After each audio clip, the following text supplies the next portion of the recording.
SAMET, c'est le service d'appui pour le maintien dans l'emploi des travailleurs handicapés.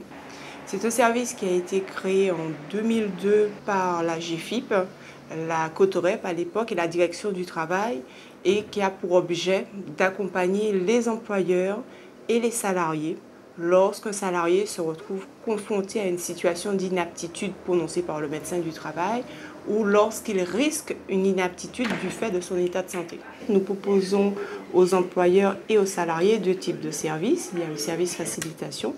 Donc, dans ce service, on part du principe que la solution de maintien dans l'emploi a été identifiée.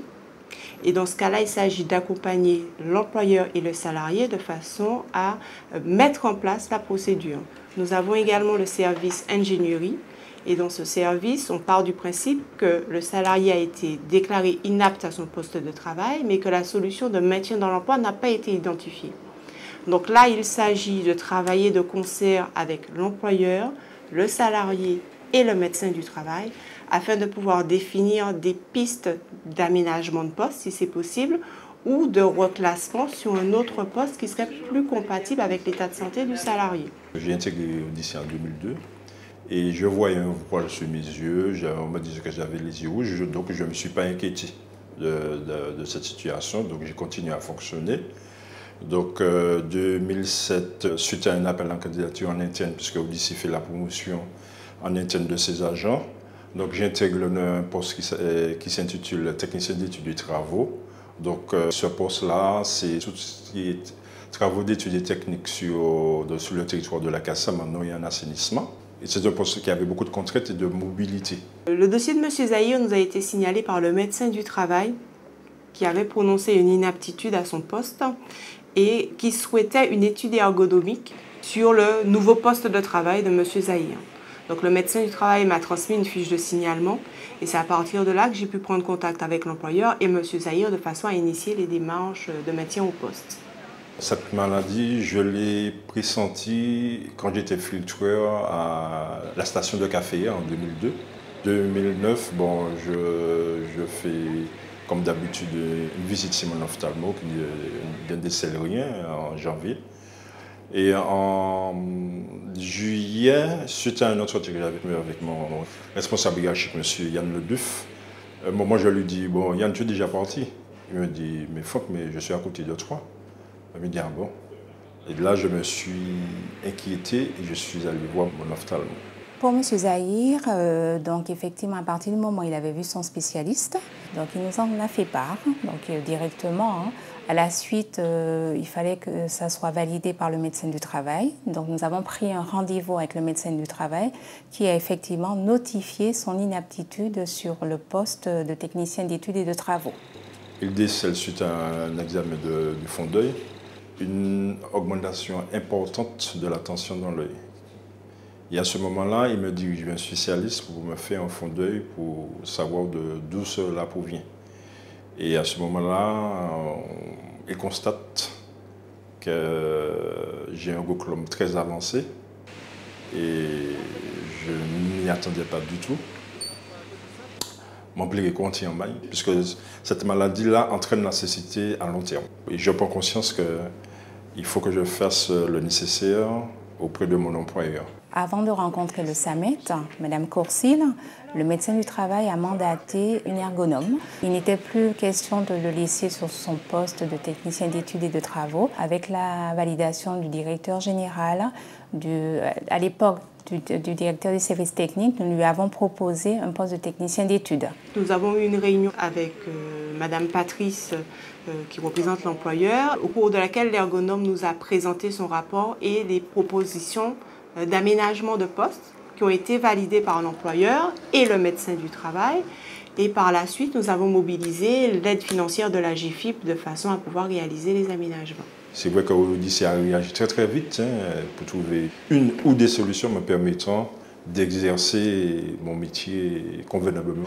Je suis un homme heureux et fier d'être aujourd'hui à Odyssée et d'avoir trouvé cette solidarité-là qui a été fructueuse pour me permettre d'aller de l'avant.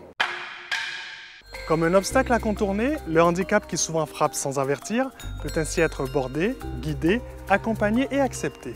Et quand ce travail de maîtrise est rendu possible par l'expertise des professionnels, l'entrain de la passion s'étend avec brio jusqu'à l'excellence des records. Galet Papillon des Rois. Ma découverte de l'escrime, ça a été complètement le hasard. Parce qu'avant, moi, je n'aimais pas le sport du tout. Donc, j'ai joué au foot comme tout jeune dans les quartiers. J'ai eu mon accident en 1995. J'étais obligé d'aller sur la métropole en 2000 pour des soins. Je suis arrivé en centre de rééducation, tout le monde jouait au basket. Donc, pour ne pas rester seul, je me suis mis au basket aussi. Et en 2004, je suis descendu sur Paris. On m'a dit, bon, il paraît que tu joues bien au basket, donc on a besoin de toi. J'ai été joué, on m'a appelé dans l'équipe de France, mais ça ne m'intéressait pas plus que ça. En 2005, j'ai été à l'Institut des Invalides pour faire de l'entretien musculaire, entre guillemets, où j'ai rencontré un maître d'armes qui me dit, toi, il faut que tu fasses de l'escrime. Je dis, mais ça ne m'intéresse pas. Pour moi, c'est un sport pour les filles. Faire du tricot, ça ne m'intéresse pas. Il m'a dit, bon, il faut vraiment que tu essaies. J'ai dit, bon, finalement, je vais essayer ton truc, comme ça, tu vas arrêter de me prendre la tête avec ça. Il m'a mis face à un gars qui faisait déjà partie de l'équipe de France, qui était beaucoup plus physique que moi, en fait. J'ai essayé, il m'a gagné ce jour-là 15-12, un truc comme ça. Et j'ai trouvé ça beaucoup plus physique que ça avait l'air, donc j'ai décidé de continuer à m'entraîner, juste histoire de me maintenir en forme. Au bout de 3 mois, il me dit, bon, tu es inscrit à une Coupe du Monde. Ça m'a fait rigoler, j'en parle encore, ça me fait rigoler. Et je dis, mais je ne connais pas les termes techniques, je ne connais rien de l'escrime, je ne sais même pas qu'est-ce que c'est que la phrase d'âme. Il dit, mais l'essentiel, tu fais ce que tu fais dans la salle, juste de toucher l'adversaire et ça va le faire. Je dis, bon, ok, si tu le dis. Donc c'était en Italie, je fais une médaille de bronze. Donc je trouvais ça beaucoup plus physique que ça avait l'air. Je trouvais ça convivial parce que c'est une grande famille, l'escrime. Et en plus, je fais des résultats. Je dis, bon, eh ben, on va continuer. Alors j'ai découvert l'escrime concrètement cet été, lors des JO paralympiques, en allant voir Marc-André Crater tirer pour le titre de champion olympique. Donc c'est là que j'ai découvert l'escrime. Autant j'avais découvert par le passé, mais juste en tant qu'observateur. Et là justement, le voir à Londres, ça m'a motivé et ça m'a poussé, on va dire, à m'inscrire pour aller plus loin dans la discipline. Donc c'est vrai que je fais une médaille d'argent à Londres 2012 aux Jeux paralympiques. Bon là c'est vrai que maintenant je commence à l'apprécier, mais j'ai eu du mal. Puisque moi j'étais parti à Londres pour faire 2 médailles d'or et je suis passé à côté. Et le lendemain il fallait attaquer le sable pour faire une médaille d'or. Et le fait que j'étais perturbé par la veille, impossible de rentrer dans le match, mais je me suis donné quelques claques et ça a été mieux. Donc j'ai été chercher une médaille d'argent. J'ai un palmarès qui fait que j'attendais mieux que ça. Et puis en plus, moi j'avais décidé qu'après les Jeux de Londres, de mettre fin à ma carrière parce que l'air de rien, j'ai pas l'air, mais je suis assez vieux. Parce que là, j'ai 40 ans. Je suis grand-père, donc je pensais m'occuper de ma petite fille. Être sportif de haut niveau, ça demande énormément de sacrifices. Là, il y a Anthony, ça fait 1 semaine qu'il est avec moi et je trouve que c'est déjà pas mal ce qu'il fait. Et je pense qu'il peut aller très loin s'il continue dans ce sens-là. Alors le palmarès de Marc-André Crater, il laisse un petit peu à court, s'envoie un petit peu, puisqu'en 1 an, justement, arrivé numéro 1 mondial, sans qu'il ait le petit je ne sais quoi au départ, quoi, comme il l'a dit justement, il a découvert ça un petit peu par hasard. Donc par la pratique, justement, ça l'a mené au jour d'aujourd'hui à titre de champion du monde, titre de champion de France, titre de champion d'Europe et vice-champion olympique. C'est très impressionnant. C'est justement ce qu'on vise, c'est ce que je pourrais viser, ce que je vise même.